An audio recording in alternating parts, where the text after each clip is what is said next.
Michelle, have you ever walked into a party where everyone is speaking English and suddenly felt like your brain just unplugged itself from the wall? Oh, you mean the mental blackout, where you know exactly how to say hello, but you forget your own middle name. Yes, exactly. I was at a networking event last week. A guy approached me, smiled, and said, "Hey, how's it going?" And Michelle, I am not joking. I stared at him for 5 seconds like a statue. My heart was racing so fast I thought it was going to jump out of my chest and run to the exit. 5 seconds of silence feels like 5 hours when you're anxious. What did you eventually say? I said yes. That's it. He asked, "How is it going?" And I answered, "Yes." He looked so confused, and I just wanted the floor to open up and swallow me. The yes trap. We've all been there, Jack. It's not that you don't know the English, it's that your social anxiety is wearing an English invisibility cloak. It makes your skills disappear right when you need them. An invisibility cloak. That is exactly how it feels. It's frustrating because when I'm alone in my car, I speak like a movie star. But in public, I'm a broken robot. Well, if that feeling of freezing up sounds familiar to our listeners, you are in the right place today. This is the conversation that will change everything. Hello, everyone, and welcome back to the channel. How are you today? Today, I am here with Michelle, and today we are going to talk about how to overcome social anxiety in English. Hello, everyone. I am very happy to be here today. Let's start our conversation. So, Michelle, let's look at the psychology of this. Why do we become different people when we speak our second language? I'm confident in my native language, but in English, I feel like a child. It's called the ego gap, Jack. When we speak our first language, we have a protective armor of humor, nuance, and speed. We know we sound smart.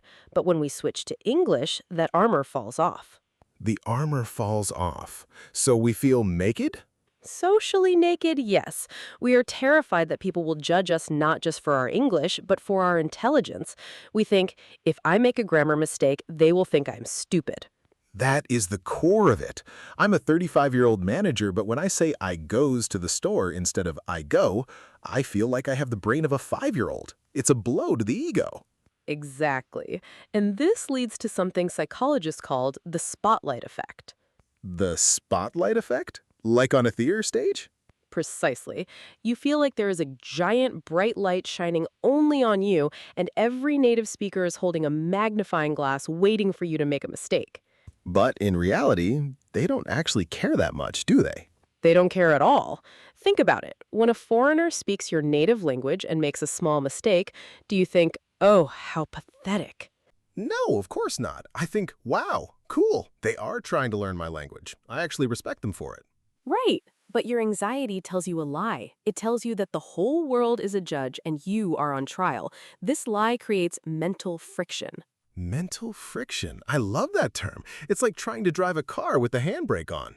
Yes, your brain is working so hard to translate and check for mistakes and worry about judgment all at the same time. No wonder you freeze. There's no processing power left for the actual conversation. So, how do we release the handbrake? How do we stop the spotlight effect before it paralyzes us? The first step is what I call strategic imperfection. Strategic imperfection. That sounds like I'm planning to fail. In a way, yes. You have to give yourself permission to be a B-grade version of yourself for a while. You have to accept that for the next 6 months, you will be the guy who makes mistakes. That is so hard for perfectionists. I want to be the A-grade Jack immediately. Perfectionism is the biggest enemy of fluency. Perfectionism says, don't speak until it's perfect. But the only way to get to perfect is by speaking imperfectly for a long time. It's a paradox. I have to sound bad to eventually sound good. Exactly. You have to lower the stakes. I always tell my students, your goal isn't to be a great speaker. Your goal is to be an effective communicator. What's the difference? A great speaker worries about grammar and accent. An effective communicator only cares if the other person understood the message. If I say, me want coffee, and I get a coffee, guess what? I won. I love that. I won. The mission is accomplished. Precisely. Communication is a tool, not an exam. But Jack, I know you have a few tricks for when the panic starts. What do you do when your heart starts racing? Well, I use the 3-second rule. Tell me about that.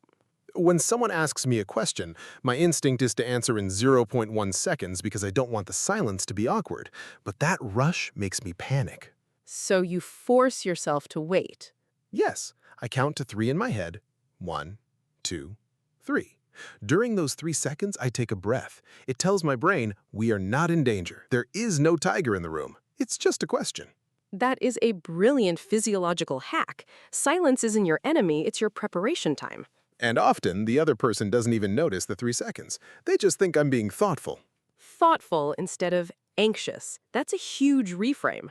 Before we move on to the next part of our deep discussion, I want to check in with our community. Yes, we have a very important question for you today. Think about a time when you felt social anxiety in English. What was the situation? Was it a job interview? A date? Talking to a cashier? Write your story in the comments. We want to know how it felt and what you did. And also, tell us, what is the one English word that you always forget when you're nervous? For me, it's always the word colleague. My brain just deletes it. We are reading all your comments. It helps to know that we are not alone in this. And if you're finding this conversation helpful and it's giving you the courage to speak, please give us a like and subscribe. It really supports the channel. You know, Jack, what you said about being thoughtful instead of anxious leads perfectly into my favorite psychological trick for English learners. Oh, is it another rule with a number? I love those. Not this time. It's called the avatar method. The avatar method? Like the blue people in the movie or the cartoon? Actually, it's about creating a separate personality for your English self. That sounds a bit like having a split personality, Michelle. Is that safe? It's very safe, and actually many famous people do it. Think about it. When you speak English, your voice often sounds different. Your gestures change. Even your sense of humor might be different. That is so true. I feel like English Jack is much more polite and serious than native Jack, who is always joking. Exactly. The problem with social anxiety is that we feel like we're failing. If I make a mistake, Michelle is stupid. But with the avatar method, you create a character. So I'm not Jack anymore. I'm an actor playing the role of Jack the English speaker. Precisely. If the character makes a mistake, who cares? It's just the character. It creates a buffer zone between your ego and the language. A buffer zone. I like that. It's like a shield. If I say something wrong, it hits the shield, not my heart. Exactly. You can even give your English avatar a specific vibe. Maybe your avatar is confident businessman or chilled out traveler.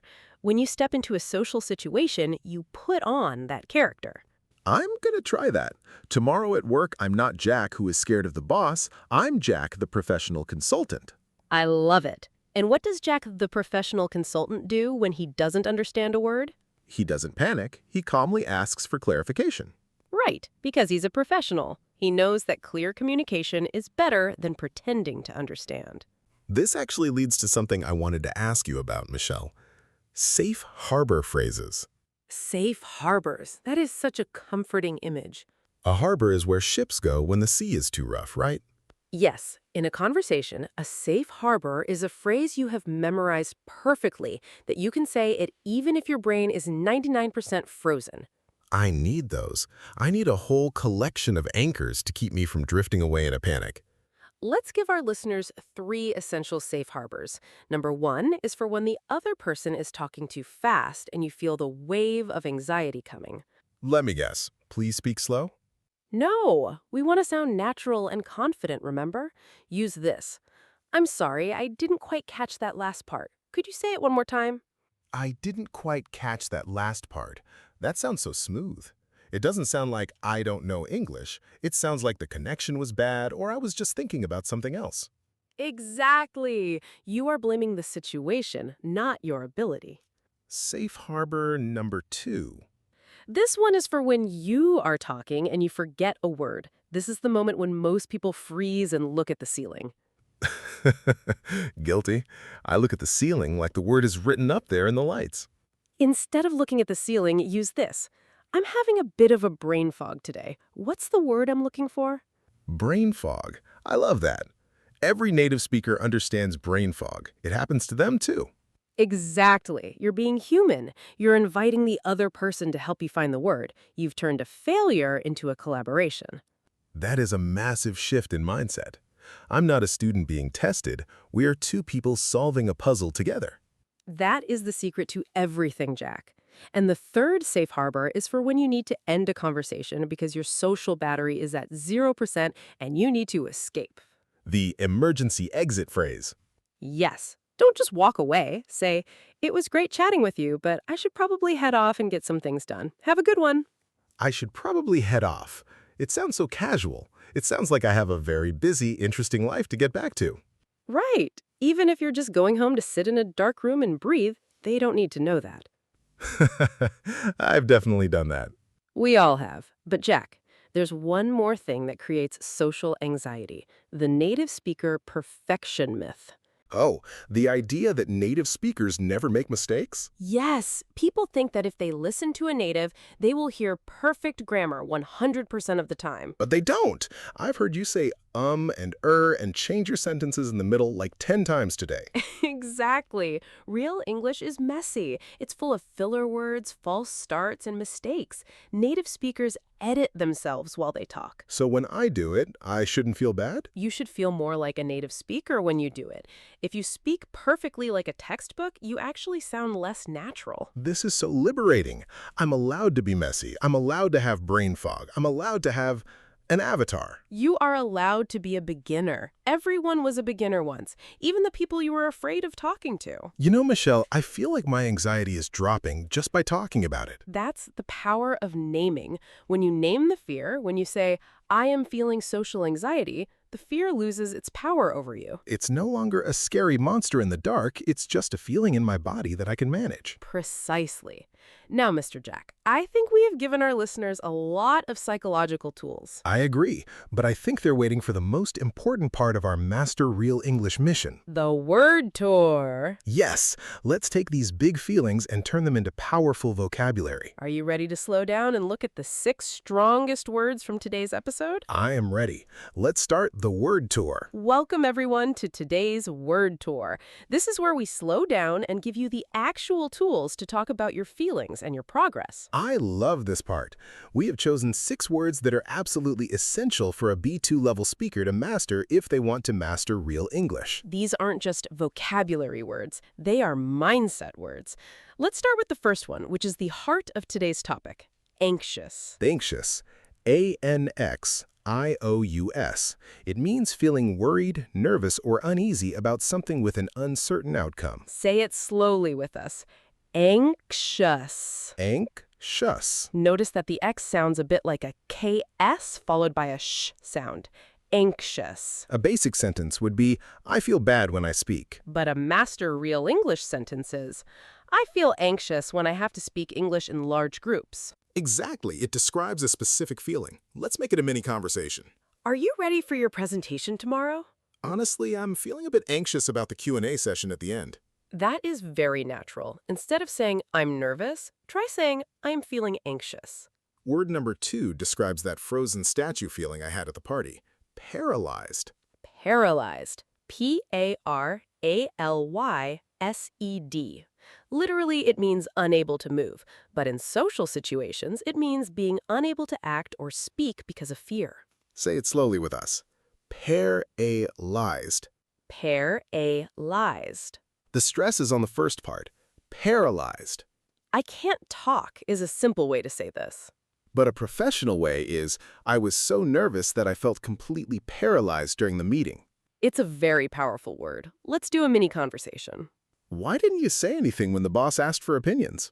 I had a good idea, but I felt paralyzed by the pressure of everyone looking at me. We have all been there. So instead of I stopped moving, say I felt paralyzed. Our third word is your best friend in a meeting, clarification. Clarification. C-L-A-R-I-F-I-C-A-T-I-O-N. It means the act of making something less confused and more easy to understand. Say it slowly with us. Clarification. Clarification. It's a long one, 5 syllables. I don't understand is okay, but it sounds a bit weak. I need some clarification on that point. Sounds like you are a smart person who wants to be 100% sure. Exactly. Let's make it real. So we need to finalize the framework by Tuesday. Any questions? Could I get some clarification on who is responsible for the final signature? Great question. See? Clarification makes you sound focused. Word number 4 is an adjective that describes why we get scared. Intimidating. Intimidating. I-N-T-I-M-I-D-A-T-I-N-G. It describes something that makes you feel small, nervous, or frightened. Say it slowly with us. Intimidating.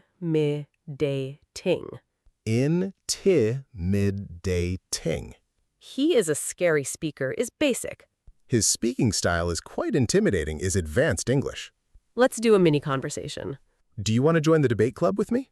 No way. All those expert speakers are too intimidating for me right now. I understand. So instead of scary, use intimidating. Word number 5 is the feeling we want you to have. Liberating. Liberating. L-I-B-E-R-A-T-I-N-G. It means providing a sense of freedom from limits or old habits. Say it slowly with us. Lib-air-ating. Lib-air-ating. I feel good now. It's fine. But realizing that mistakes are okay was so liberating is a beautiful, deep sentence. It really is. Mini conversation time. How do you feel now that you've started using the avatar method? It's so liberating. I don't care about my mistakes as much as I used to. That is the goal. Instead of feeling free, say it is liberating. And our final concept is the one I use every day. Brain fog. Brain fog. 2 words. It's that feeling when your mind is cloudy and you can't think clearly or find your words. Say it slowly with us. Brain fog. Brain fog. You can say, I forgot everything. Or you can say, sorry, I'm having a bit of brain fog this morning. It's the perfect excuse. Let's make it a mini conversation. Jack, what was the name of that client we met yesterday? Oh man, I'm having some serious brain fog. It starts with an M. Let me check my notes. We all have brain fog sometimes. So today's 6 powerful master English words are anxious, paralyzed, clarification, intimidating, liberating, and brain fog. These words will help you name your feelings and take control of your conversations. And now, Jack, it's time for the ultimate test, the role play. Oh boy, I'm putting on my avatar. I am Jack, the professional consultant. I love it. I will be a very busy, slightly intimidating native speaker at a business conference. You have to use the 3-second rule and a safe harbor phrase. Action. Hello there. My name is Jack. It's a pleasure to meet you. Hi, Jack. Busy event, right? We're looking for someone to handle our international logistics framework by next quarter. Do you think your firm has the bandwidth for a high-velocity rollout in the European market?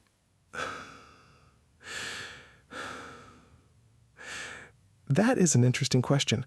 I'm sorry, I didn't quite catch the part about the quarter. Could you say that one more time? Oh, sure. I was asking if you can start the project by next quarter, so in the next 3 months. Ah, thank you for the clarification. Yes, we certainly have the capacity for that. I'm having a bit of brain fog with the technical terms today, but our team is very experienced in Europe. No worries, Jack. Technical terms are a nightmare for everyone. Let's grab a coffee and talk more. I'd love to. Jack, that was perfect. You know what? You didn't think I was stupid. You actually became nicer when I asked for help. Exactly. People want to connect, not to judge. When you are brave enough to be human, the anxiety disappears. This has been such a liberating conversation for me, Michelle. For me too, Jack. I think we helped a lot of people today. I hope so. To our listeners, remember, social anxiety is just a feeling, not a fact. You are smarter than your fear. Don't let your English invisibility cloak hide your great ideas.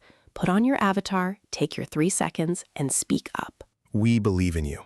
Before we go, don't forget our challenge. Tell us your social anxiety story in the comments. We want to support you. And if this episode gave you a bit of courage today, please hit the like button and subscribe to English Flow. It helps us keep this safe harbor open for everyone. Take care of your English and take care of your courage. This is Michelle. And this is Jack. See you in the next episode. Goodbye, everyone. Bye.